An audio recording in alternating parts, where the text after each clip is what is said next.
नमस्कार दोस्तों, स्वागत है आपके अपने YouTube चैनल रीडिंग लवर्स पर। दोस्तों, आज की जो वीडियो इसमें हम करने वाले हैं हरियाणा में जो टीचर एलिजिबिलिटी टेस्ट जो होने वाला है स्टेट, तो टीएसटी पीएचडी वाले एग्ज़ाम है, इसके लिए महत्वपूर्ण क्वेश्चन और सभी के सभी जो क्वेश्चन है यहाँ पर ये वेरी इंपॉर्टेंट रहने वाले हैं। जिसमें सबसे पहले हम यहाँ पर हरियाणा जीके जो है इसके जो महत्वपूर्ण क्वेश्चन है इनको करेंगे, उसके बाद हम अन्य जो सब्जेक्ट है उसको करेंगे। तो क्योंकि एग्ज़ाम में हरियाणा जीके भी आती है तो यहाँ पर महत्वपूर्ण क्वेश्चन ये रहने वाले हैं। तो जिसमें हमारे यहाँ पर पहला क्वेश्चन रहेगा, किस संधि के अंतर्गत ईस्ट इंडिया कंपनी ने हरियाणा के अधिकांश क्षेत्रों पर अधिकार कर लिया था? ग्वालियर की संधि, पानीपत की, सुरजी अर्जन गांव की संधि या नारनौल की संधि?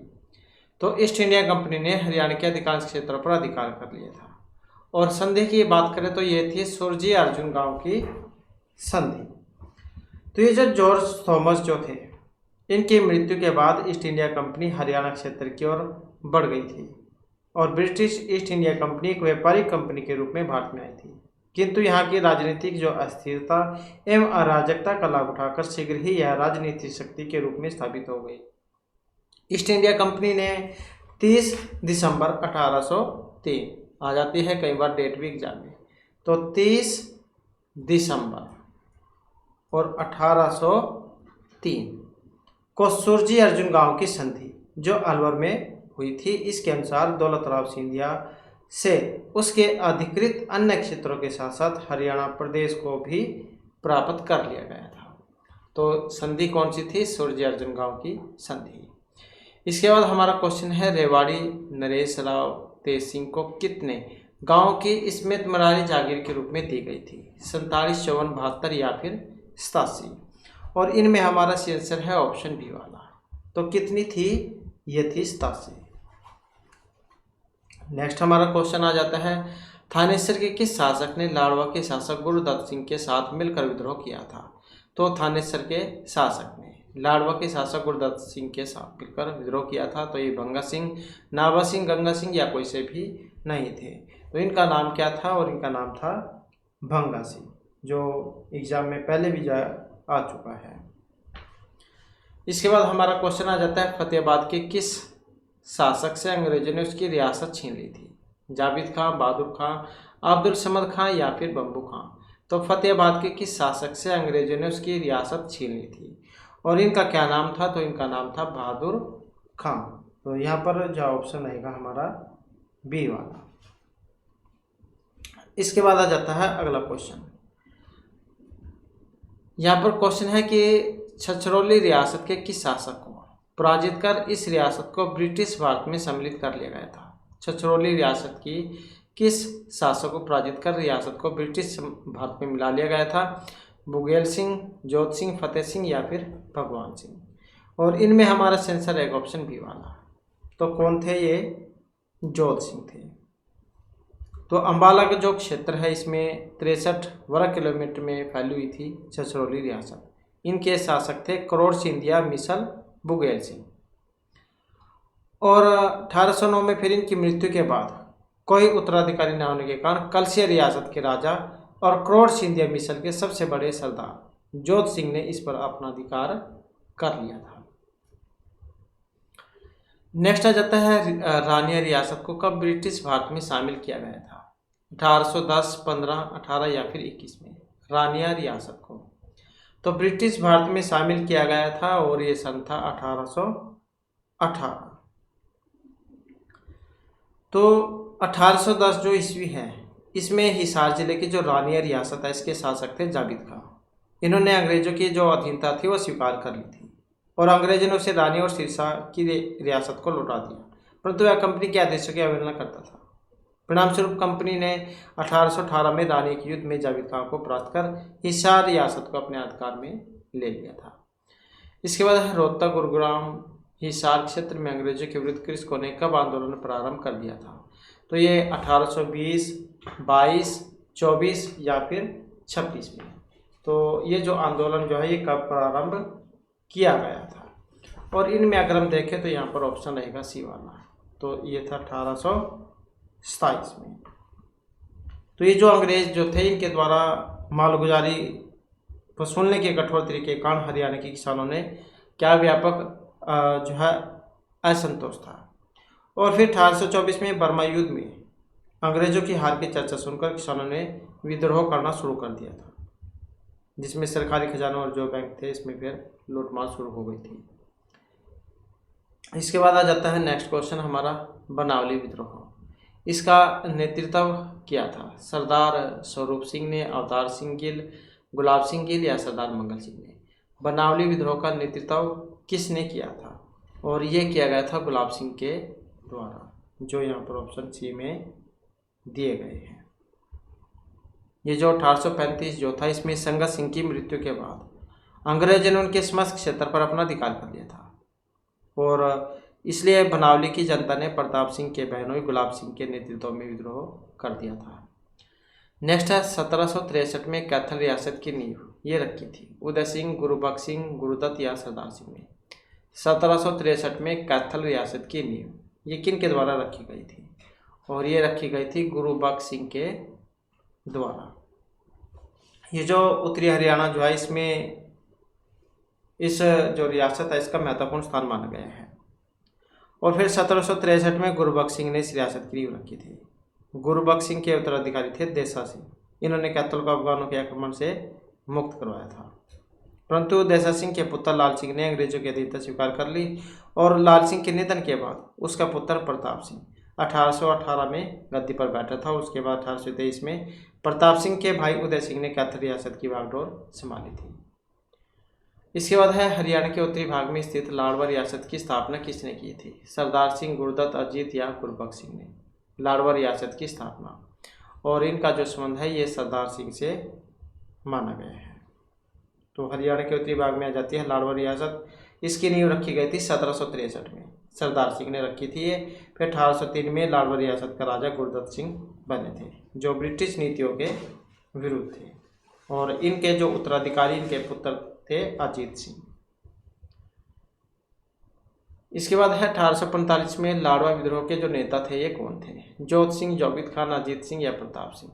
1845 में लाड़वा विद्रोह के नेता, तो लाड़वा इसके नेता कौन थे? और यहाँ पर देखें तो इसमें ऑप्शन आएगा बी वाला। तो कौन थे ये? अजीत सिंह थे। नेक्स्ट हमारा क्वेश्चन आ जाता है लाड़वा रियासत के किस शासक ने विद्रोह किया, जिसके परिणामस्वरूप इस रियासत को ब्रिटिश भारत में सम्मिलित कर लिया गया था? तो लाड़वा रियासत के किस शासक ने विद्रोह किया था जिसके बाद इसे सम्मिलित कर लिया गया था ब्रिटिश भारत में? तो ये फतेह सिंह, भंगा सिंह, अजीत सिंह या भगवान सिंह थे। और इनका नाम क्या था? तो इनका नाम था अजीत सिंह। इसके बाद क्वेश्चन आ जाता है अम्बाला रियासत को ईस्ट इंडिया कंपनी क्षेत्र में कब शामिल कर लिया गया था? 1818, 24, 32 या 28 में अम्बाला रियासत को ईस्ट इंडिया कंपनी के क्षेत्र में। तो इसमें जो इसको शामिल किया गया था ये 1824 है।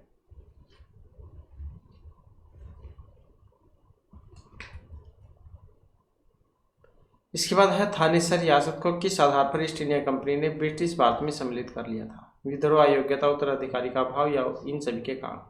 तो थानेसर रियासत को किस आधार पर ईस्ट इंडिया कंपनी ने ब्रिटिश भारत में शामिल कर लिया था? और जो ऑप्शन सी में यहाँ पर दिया गया है, तो ये थे उत्तराधिकारी के अभाव के कारण।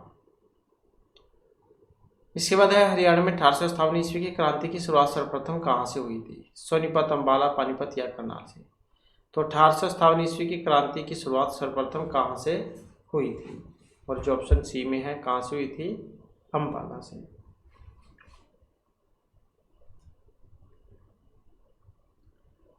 इसके बाद क्वेश्चन आ जाता है गुड़गांव में क्रांतिकारी ने किस अंग्रेज अधिकारी को परास्त कर सरकारी खजाना को लूटा था? William George, major Eden, William Ford या ये सभी थे। तो गुड़गांव में क्रांतिकारियों ने किस अंग्रेज अधिकारी को परास्त करके सरकारी खजाना लूटा था? और इनका नाम था विलियम फोर्ड। नेक्स्ट क्वेश्चन है रोहतक जिले में क्रांति की शुरुआत किसने की थी? साहसी, गुज्जर, जाट, रांगड़ या राजपूतों ने। तो क्रांति की शुरुआत की गई थी और ये की गई थी साहसी रांगड़ों के द्वारा। नेक्स्ट क्वेश्चन है हासी में विद्रोह का नेतृत्व किसने किया था? हुकमचंद, मुनीर बेग, नूर मोहम्मद खां या दोनों ने। हासी में विद्रोह का नेतृत्व किया था और नेतृत्व जो करने वाले थे ये दोनों थे, जिसमें हुकमचंद और मुनीर बेग, तो ये दोनों इसमें आ जाते हैं।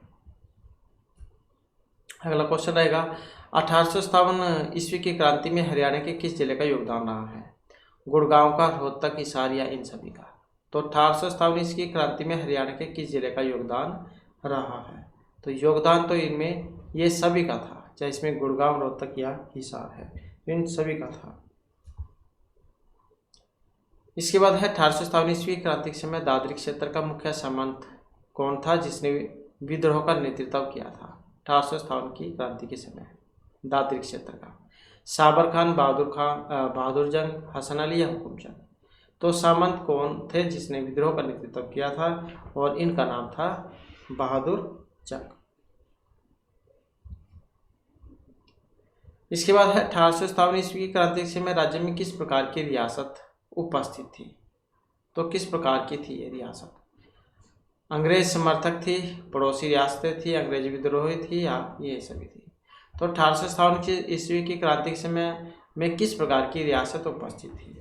और इसमें जो मानी गई है ये सभी मानी गई है, जिसमें अंग्रेज समर्थक भी आ जाती है, पड़ोसी रियासतें आ जाती है, अंग्रेज विद्रोह आ जाती है, तो ये सभी थी इसमें। इसके बाद फिर हमारे जो यहाँ पर इंग्लिश जो ग्रामर है इसके महत्वपूर्ण क्वेश्चन आ जाते हैं। तो जिसमें हमारा यहाँ पर पहला जो क्वेश्चन है कि how many parts of speech are there in number? तो वाक्य के कितने भाग होते हैं? 6, 7, 8 या फिर 10? और इसमें जो हमारे यहाँ पर सेंसर ऑप्शन रहेगा सी वाला। तो वाक्य के कितने भाग हैं? यहाँ पर 8 जाए माने गए हैं। Noun, pronoun, verb, adverb, adjective, preposition, conjunction और इंटरजेक्शन, तो 8 जाए यहाँ पर ये माने गए हैं। इसके बाद his coverage one his honour the word honour is, तो ये जो यहाँ पर शब्द आया हॉनर, ये क्या है? एडजेक्टिव है, एडवर्ब है, नाउन है या फिर वर्ब है, क्या है?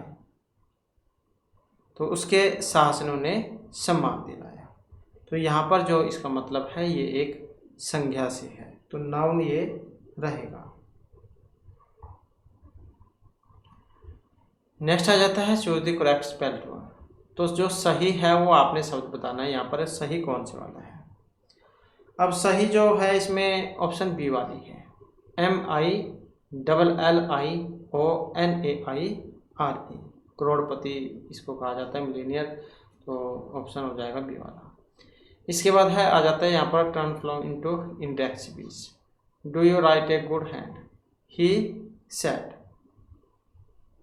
क्या आप मतलब अच्छे हाथ से लिख सकते हैं? Do you right a good hand, he said, उसने कहा। तो यहाँ पर जब हम इसे आंसर करेंगे तो कौन सा बनेगा इसका?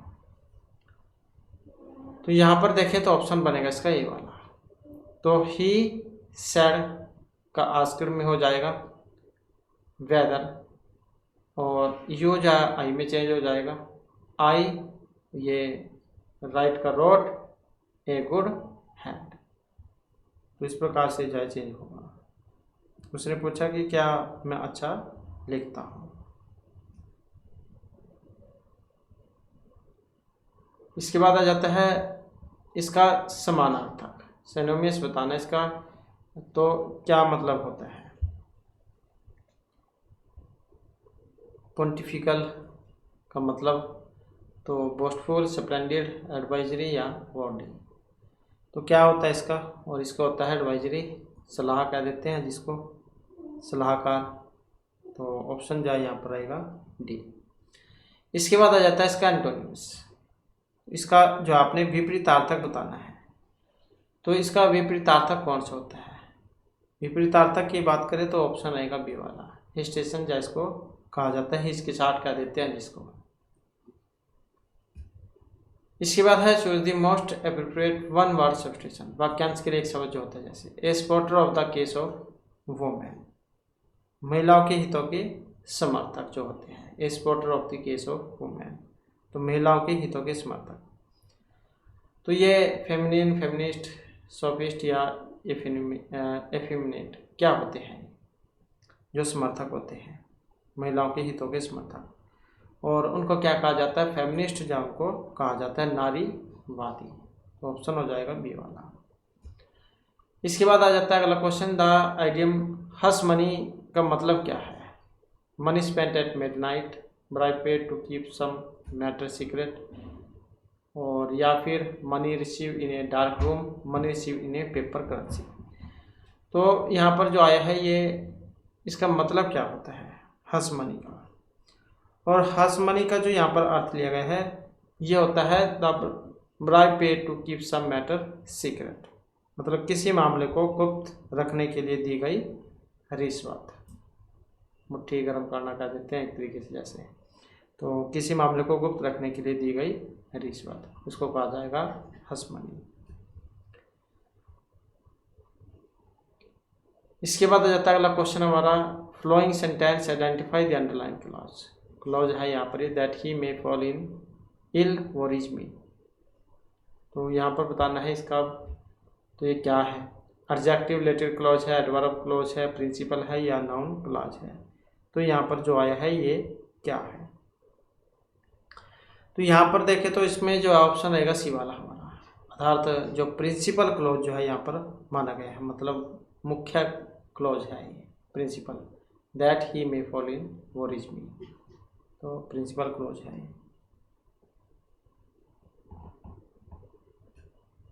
क्योंकि एक मेन पार्ट होता है ये।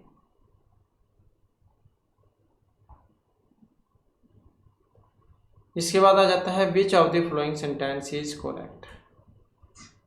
आई have had no news of him since he left for Mumbai, he had no news of him since he left for Mumbai. I have no news of him since he had left for Mumbai.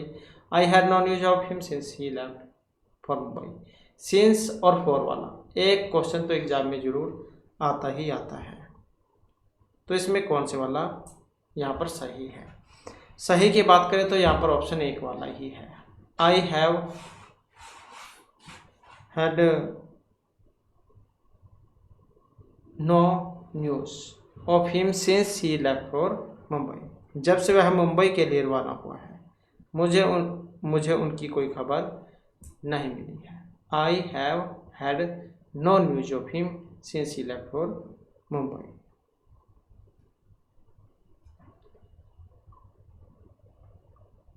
इसके बाद आ जाता है fill in the gap, ये जो है इसको fill करना है, द पब्लिक आर केसन पिक पॉकेट, तो टू विद फॉर या अगेंस्ट, तो कौन सा आएगा यहाँ पर आएगा अगेंस्ट। तो जो ये चोर जो होते हैं पॉकेट मार चोर, उनके विरुद्ध जो है यहाँ पर ये सावधान किया जाता है, जनता को चेतावनी दी जाती है। Fill in the gap with an appropriate preposition. Whereupon fell a victim to his own greed. Whereupon जहाँ अपनी लालच का शिकार हो गया, तो यहाँ पर बताना आप इसमें कौन सा आएगा, टू आएगा, ऑफ आएगा, अबाउट आएगा या फिर फॉर आएगा, तो क्या जो है इसमें आएगा। और इसमें जो आएगा ऑप्शन रहेगा ए वाला, तो टू जो है टू का यहाँ पर इसमें प्रयोग होगा। तो whereupon fell in victim to his own greed, तो यही जो इसका बनेगा, whereupon जो अपनी लालच का शिकार हो गया। नेक्स्ट क्वेश्चन आ जाता है, overall efficiency of a system can be that of its weakest element, no greater than, less greater, nothing as great as, not the greater. Overall efficiency of a system, तो इसमें क्या आएगा यहाँ पर, तो किसी भी प्रणाली की जो समग्र दक्षता है उसकी सबसे कमजोरी हो सकती है, तो कौन सी है यहाँ पर, जो ऑप्शन ए में आई है, नो ग्रेटर देन, इससे अधिक नहीं।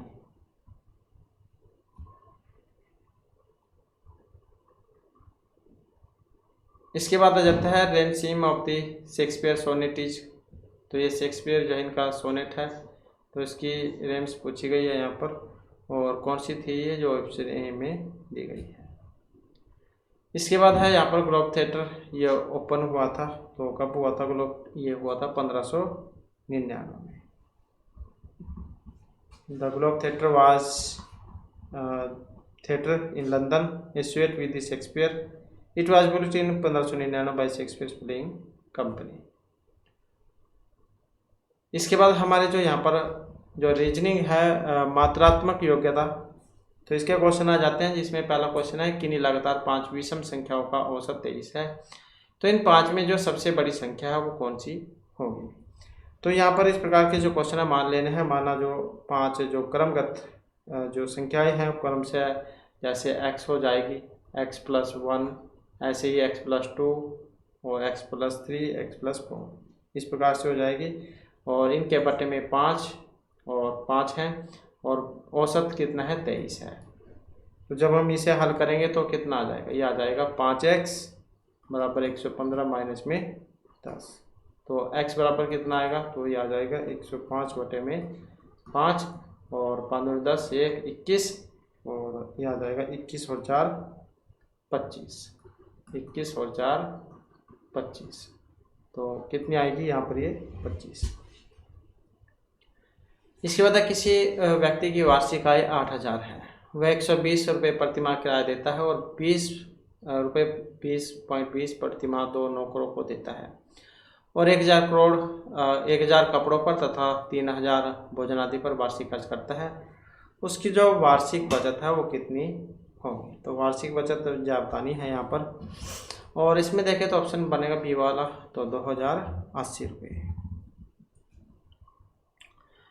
इसके बाद है एक पुस्तक में 250 पृष्ठ हैं, प्रत्येक पृष्ठ पर 35 पंक्तियां हैं और प्रत्येक पंक्ति में 40 अक्षर हैं, तो पुस्तक में कुल कितने अक्षर हैं। 250 पृष्ठ, 35 पंक्तियां, 40 अक्षर, तो यहाँ पर टोटल जो अक्षर हैं कुल कितने अक्षर इसमें बताने हैं। तो इनको क्या है हम गुणा कर लेंगे, 250 को 35 और 40 को, तो गुणा करेंगे कितना आएगा, यहाँ पर 35 आ जाएगा, 3 अब 4000 1 2 3 इतना आ जाएगा, तो जो ऑप्शन ए में दिया गया है। इसके बाद आ जाता है यहाँ पर 371 से विभाज्य 5 अंकों की छोटी से छोटी जो संख्या है वो ज्ञात कीजिए। 371 से विभाज्य 5 अंकों की छोटी से छोटी संख्या, तो यहाँ पर क्या जो है 5 अंकों की सबसे छोटी से छोटी संख्या बतानी है आपने, 1 2 3 4 5, तो यही हो जाएगी। अब इसको 371 जो है इससे विभाज्य करना है 371 से, तो इसे जब हम हल करेंगे तो क्या आएगा, 26 जो आएगा, और फिर अभिष्ट संख्या जो कितनी होगी, ये वाली हो जाएगी, ये 1 2 3 प्लस में 371, और जितना यहाँ पर बचेगा 354, इसमें से हम कम कर लेंगे 354, तो कितना आएगा ये, तो इसमें से कम करके ये 17 बच जाएगा, तो फिर इसमें हम जोड़ लेंगे ये और ये प्लस कर लेंगे, तो ये वाली संख्या आ जाएगी। इसके बाद है 1 से 100 तक संख्याओं को शामिल करते हुए समस्त संख्याओं का योग क्या है। तो 1 से 100 तक संख्याओं को शामिल करते हुए समस्त संख्याओं का योग, तो इसके लिए क्या करेंगे हम, तो 1 से 100 तक की संख्याओं का योग कर लेंगे, तो इसके लिए क्या करेंगे 100 गुणा में 100 प्लस में 1 और बटे में 2, 1 से 100 तक की।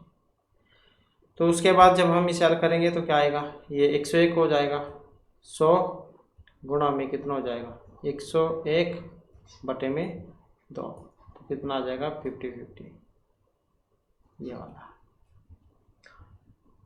इसके बाद है 15 लड़कों की एक कक्षा में प्रत्येक की औसत आयु 11 है। यदि उसकी कक्षा में 5 नए लड़के जिनकी आयु 9 वर्ष है शामिल कर ली जाए तो कक्षा के लड़कों की औसत आयु क्या होगी। 15 लड़कों की एक कक्षा है, प्रत्येक की जो औसत आयु 11 साल है, और यदि उनकी कक्षा में 5 नए लड़के जिनकी आयु 9 है शामिल कर ली जाए तो औसत आयु क्या होगी। तो यहाँ पर भी जो है 15 लड़कों की जो कुल आयु कितनी हो जाएगी? तो क्या पूछा गया है? 15 लड़कों की पूछा गया है। 15 के लड़कों की औसत आयु कितनी है? 11, मतलब कितनी हो जाएगी? 165 हो जाएगी। और फिर जो यहाँ पर जो 5 लड़के हैं तो इनकी कक्षा में जो है 5 नए लड़के आ जाते हैं, तो 5 लड़कों की जिनकी औसत आयु फिर 9 हो जाती है। तो वैसे यही भी वैसे हो जाएगा, 5 गुणा 9 कितना हो जाएगा? 45 हो जाएगा।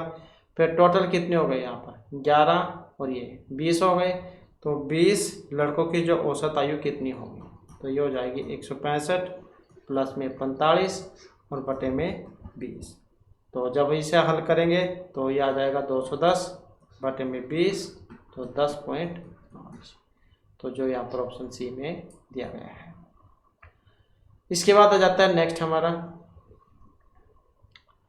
सोमवार से गुरुवार तक का औसत तापमान 48 डिग्री सेल्सियस है। मंगलवार से शुक्रवार तक का औसत तापमान 52 डिग्री सेल्सियस है। यदि सोमवार को तापमान 42 डिग्री है तो शुक्रवार को कितना तापमान रहेगा? तो तापमान कितना रहेगा? तो यहाँ पर जो तापमान इसमें रहेगा ये 58 डिग्री सेल्सियस है। तो इसमें क्या है? 68 गुणा में 4 हो जाएगा। ये 68 गुणा में 4 तो 192 डिग्री आ जाए, 192 आ जाएगा, 192 डिग्री। फिर उसके बाद मंगलवार से शुक्रवार तक का निकालना है, तो ऐसे ही हो जाएगा 52 गुणा में 4, 208 डिग्री आ जाएगा इनका। फिर शुक्रवार का तापमान निकालना है। शुक्रवार का तापमान वैसे ही 208 और माइनस 208 डिग्री, माइनस में 192 डिग्री और माइनस में 42 डिग्री। फिर वैसे ही 208 माइनस में 192 डिग्री प्लस में 42 डिग्री।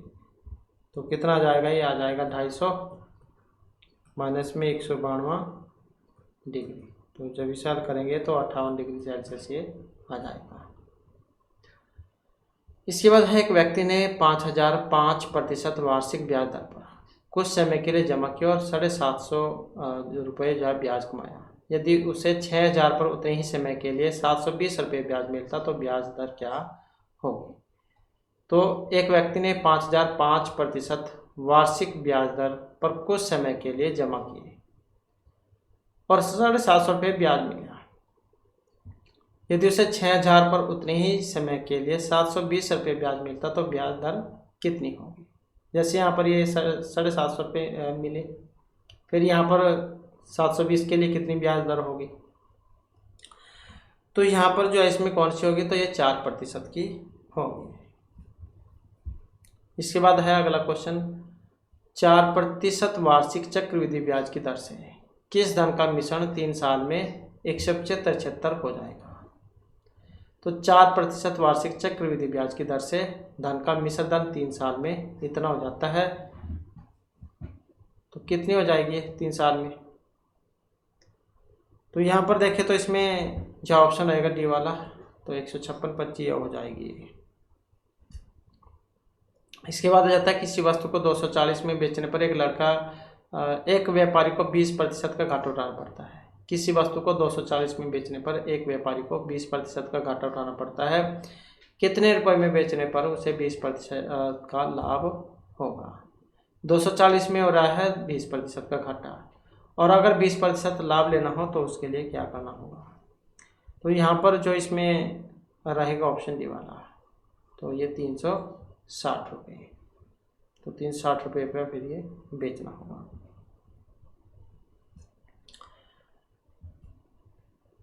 इसके बाद हमारा नेक्स्ट क्वेश्चन है,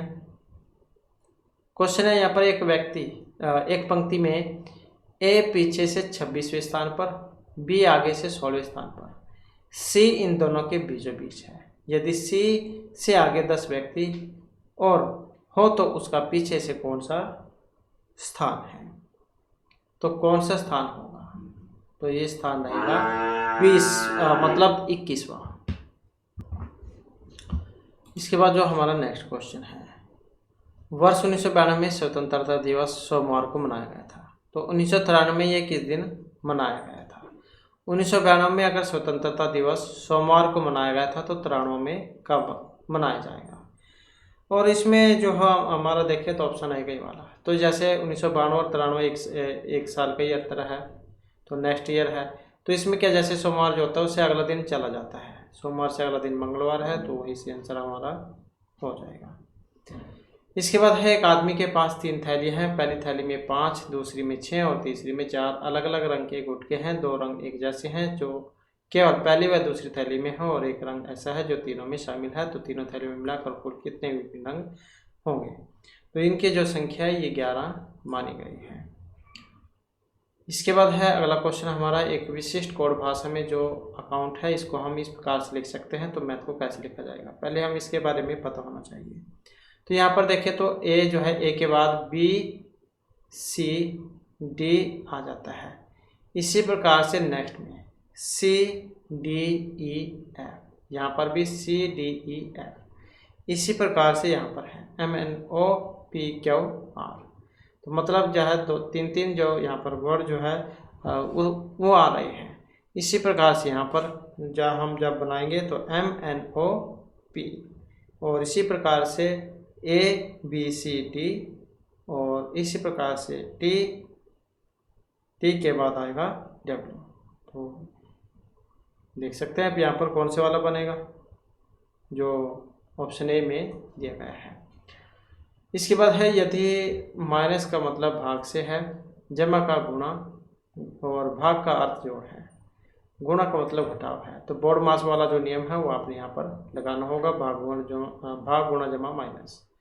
तो ये जो है आपने इनके स्थान पर ये वाले रखने होंगे चिन्ह। तो जब हम इसे रखेंगे तो जो यहाँ पर माइनस वाला है उसकी जगह भाग का आ जाएगा। तो ये बन जाएगा 11 प्लस में 6 भाग में 2 गुणा में 5 माइनस में 3।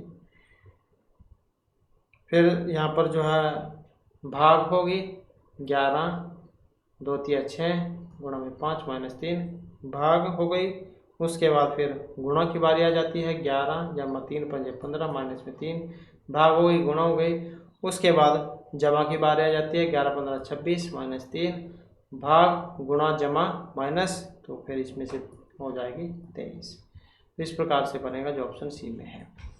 इसके बाद है, यदि 3 #6 स्टार 9 बराबर 27 है, ऐसे ही यहाँ पर ये 7 9 है, तो इसका मान क्या होगा, मतलब इनके बारे में बताना है 27 या 7 9 यहाँ पर किस तरीके से आई है। तो उसी के बाद फिर यहाँ पर ये हल होगा।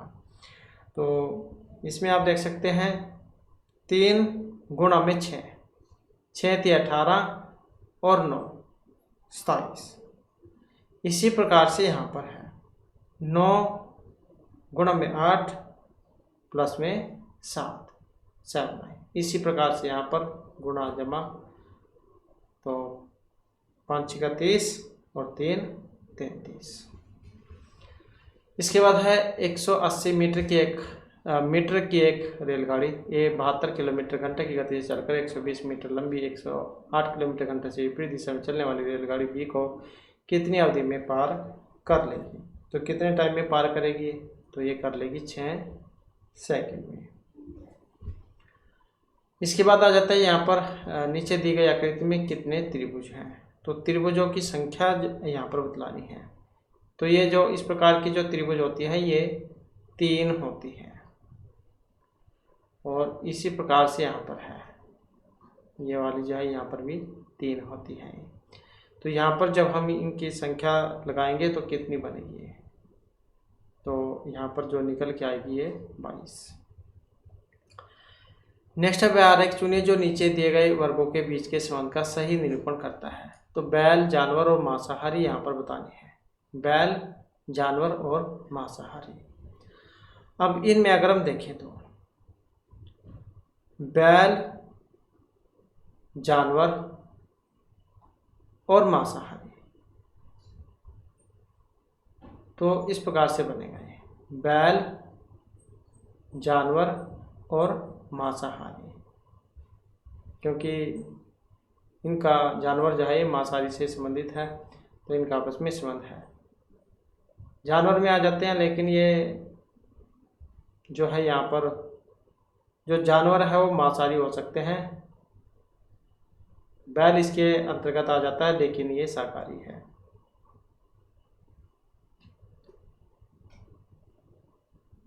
इसके बाद है यदि बीते कल से पहला दिन बृहस्पतिवार था, रविवार कब होगा। तो बीते कल से पहला दिन अगर बृहस्पतिवार था मतलब वीरवार था, तो रविवार कब होगा, मतलब जैसे आज का दिन है, आज का दिन क्या हो जाएगा, शनिवार, और आगे आने वाला दिन कौन सा हो जाएगा, संडे हो जाएगा, रविवार। तो जो ऑप्शन सी में यहाँ पर दिया गया है, आने वाला कल। तो इस प्रकार से जो हमारे आज की क्लास में महत्वपूर्ण क्वेश्चन थे। नेक्स्ट वीडियो की इसमें आपके लिए नए जो महत्वपूर्ण क्वेश्चन लेकर आएंगे, और हमारे साथ अंत बनाने के लिए धन्यवाद।